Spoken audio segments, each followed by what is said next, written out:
So she in meant her a high ceiling. Yeah, yeah, she was looking for the family room, and she was calling it a great room. And there we go. I didn't know that's what she meant, so Right. I could have saved myself quite a few hours. So those are the kind of things that are kind of fun when you're first. Well, and it is. Again, as an attorney, as attorney and real estate broker, but as an attorney, I get comments. You brought up townhomes, and it's important to understand the difference when you're talking legally, Yes. the legalities of being in a homeowners association versus being in a condominium association versus being in a deed restricted community versus being in just a non-restricted community. There are legal differences to those things, but there's also architectural styles. Right. So a townhome can be in a homeowners association or it could be a condominium association. Townhomes are an architectural style that can have different legal forms of ownership. So when somebody says, I want a townhome, exactly as you're saying, you need people to make sure we understand. By townhome, do you mean the architectural style of what we were talking about? It may be a 2 or 3 story single-family residence that has a shared wall with another single-family residence, or are you talking about a condominium association? Again, there are legal differences to go along with the architectural differences. And again, as a realtor, you must understand the architectural things such as great room or living room or even the question of a bedroom. Does the fact that it has a closet or not have a closet make it a bedroom or not? Are they looking for a definition of bedroom or they just want a place they can stick a bed? So now on townhouse, let's go into that a little bit. If it's a condo, let's start with townhouse. Normally, this is how I would envision. You usually have your own piece of property that's deeded to you, like a little piece of a backyard. It's a part of. So your footprint of your townhouse actually has deeded property front and back. Well, doesn't again, necessarily mean you have to take care of it because that might be under the homeowners association. Right. But a condo, you don't technically own any of the property around you. Right. So I think that's how again, well, that's the issue. What you've described as a townhome in a homeowners association is essentially correct. You would get a survey and you would own a little parcel of the land to go with the parcel of the building. You might have a common wall with a neighbor and they might own a little piece of land behind their property and the building. And it's in a homeowners association, which is governed by a Florida statute. I don't want to get my numbers wrong, but I think it's 720, and I think the condominiums are 718, but I could be having We're those going to quiz you on that later, just to make sure. But in any event, the Florida I'm writing this statutes down. govern homeowners associations, and a homeowners association is where everybody owns their own home, but they're subject to restrictions within the community. You can't paint your house purple, or you can't put up clotheslines, or you can't, there's a variety of restrictions and maybe architectural things. So if you wanted to put up a fence, it has to be approved or that kind of stuff. And then also, and again, this varies by association, but the association might cover common maintenance for the area or, the walkways and the streetways and the signage and things of that nature. So there's an expense, and sometimes landscaping is included in the homeowners association. So you pay an association fee and it covers certain things, but you own your home, including usually a parcel of land with it. And homeowners associations can include the architectural style of single-family homes. So you can have a regular home with your own backyard, your own pool, the whole 9 yards, and your neighbor's got a regular home. You look like you're living in a subdivision because you are, and it just happens to be a subdivision governed by a homeowners association. Or you could be in this townhome style where there's 4 units. Sometimes they could be called villas. And, again, what is a villa? What is a townhome? These are architectural styles. The legal ownership could be within a homeowners association. Now, a condominium association, that's again, governed by a different Florida statute. I believe it's Chapter 718, but again, I might have my chapters wrong. And in a condominium association, you own your unit. Now, again, when we think of condominiums, most of us think maybe the high-rise style. It might have 10 units or 20 units or 100 units, but it's typically, in my mind anyway, you kind of picture those oceanfront condos with multiple units, and you own your unit. Typically it's from the drywall in is what you're responsible for, and the association is responsible for exterior and roof and landscaping around the area, and you don't own the parcel of land. You own your unit together with an undivided share of the common elements, the pool, the land, the land, all of that. So it's a different form of legal ownership with different responsibility. A condominium ownership, a condominium style of ownership, can be in the architectural style of a townhome. So when you see a townhome, again, I just sold one recently along the beach, and there's 5 units along the beach. They look like townhomes. They're 3 stories. They're side by side. But there was a roof problem. Well, the association is responsible for the roof because it is in fact a condominium. And it looks like a townhome. People think of it as a townhome, but the legal ownership is a condominium ownership, not a homeowners association. And again, it's not hugely significant for your daily living, but it is important. There are legal differences, and along the lines of what we're talking about here, the communication factor. When somebody says they want a townhome, it's important to understand, do they mean the architectural style, or do they mean the legal ownership, or do they have, most people have no clue about the legal ownership. That's kind of my job to advise them as counsel, is to advise them of what these different things are and what the legal significance might be.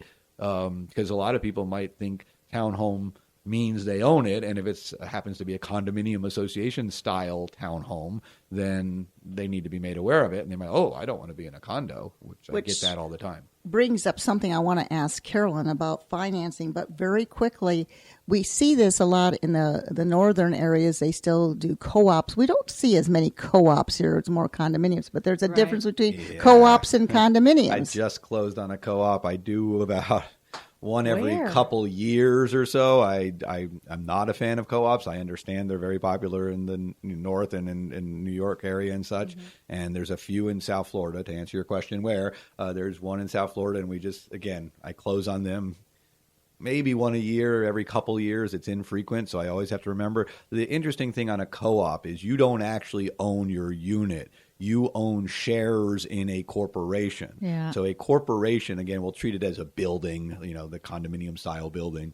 So it's a building with multiple units in it. A corporation owns the building, and you own shares in a corporation, and you have an exclusive lease on your unit. So in a co-op, you're not technically owning the property. You have an exclusive lease and right of occupancy to a unit owned by a corporation, of which you have a number of shares, an equal number with all the other owners. So there's 20 units in the building, there's 20 shares essentially. You have one share, but the exclusive right to your unit. So it's a very unique form of ownership. And again, it's perfectly fine. And most people only care about their physical living space. And if you like the living space, then you're not going to not buy it because it's a co-op, but come to me or some other attorney who understands co-ops to explain to you the relevance of it. I won't talk you out of doing it because there's nothing wrong with it, but there are some legal differences. Exactly. Yeah. I remember the first place I worked in South Florida, the recreation area had a 99-year lease.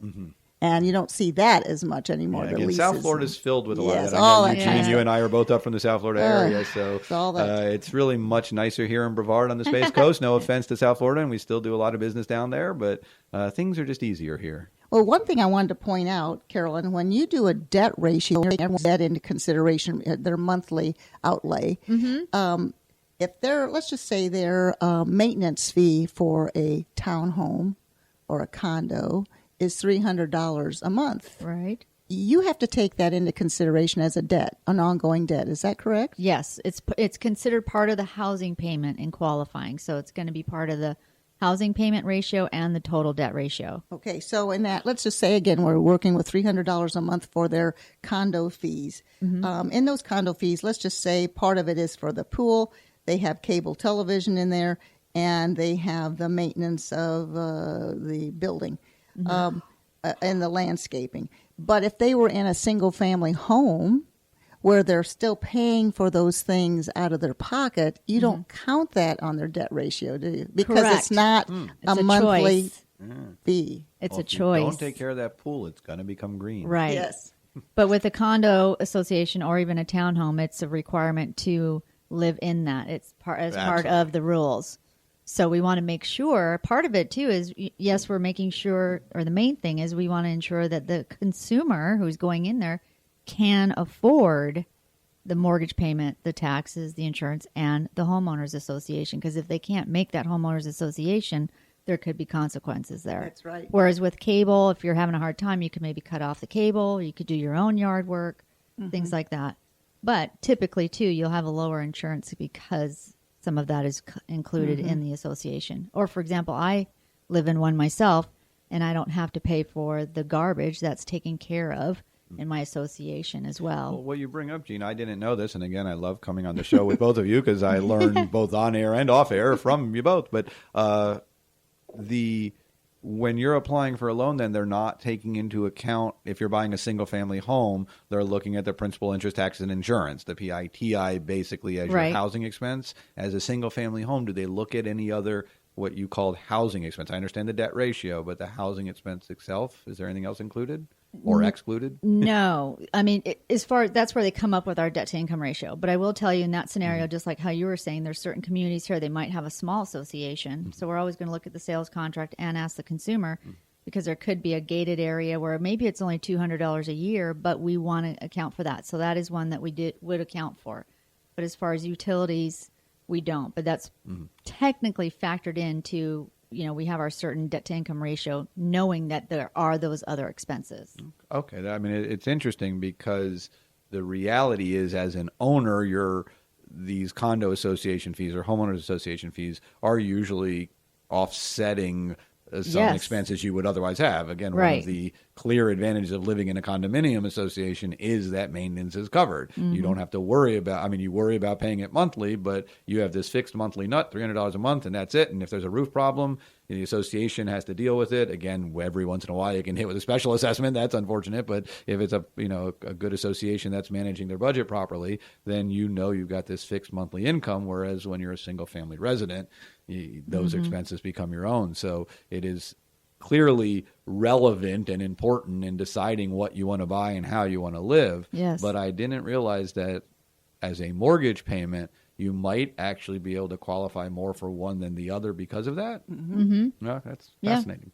That's the reason why we always say, before you go out there shopping, call Carolyn Wolf or notify her by text or email at Carolyn@FloridaLendingPro.com to find out exactly what you qualify for. Right. Then you'll have that in writing. We now know that if we're looking at condos or townhomes, we've got to figure a little bit different on payment wise, because there's a place here in town that their monthly fees are well over $1,000 a month just for the monthly fees, because there's a golf course membership that you have to, sign up for, which has food allowance at the golf course.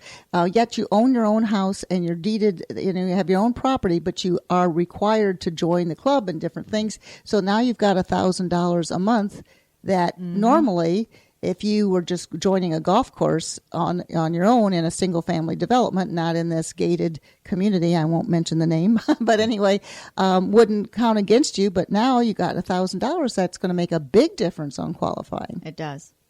So there you go. Yeah. More useful information. Yeah, and it's not a bad thing, because really then we're going to ensure that you are comfortably and can make that payment.